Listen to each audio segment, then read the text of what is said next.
Olá, para você que gosta de pedalar durante a noite e preza pela sua segurança, dando também a sua boa visibilidade a quem está conduzindo o carro, evitando acidente assim, trouxemos para vocês mais um novo produto.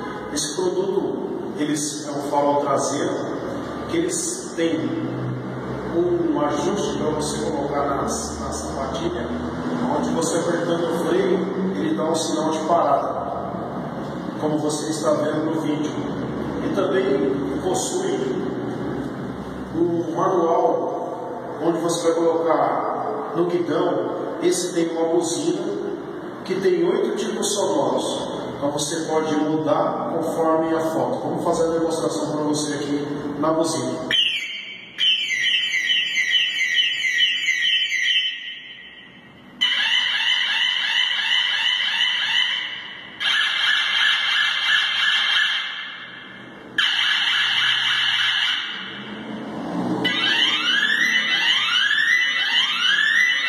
Você pode usar a buzina.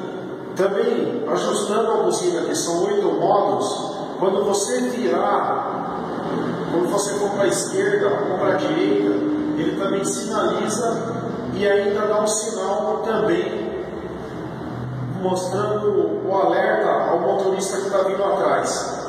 Vamos apagar a luz para você ver mais claramente. Vou fazer aqui a demonstração para você.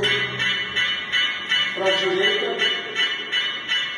Você pode mostrar a sonoridade também.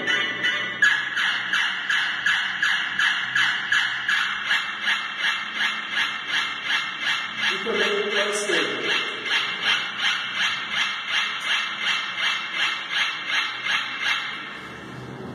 Então, completo, direita e esquerda. E parada. E também para você colocar junto à sapatilha, quando você frear, vai dar o sinal. Se você tiver alguma pergunta sobre o produto, pode utilizar o campo de perguntas e respostas.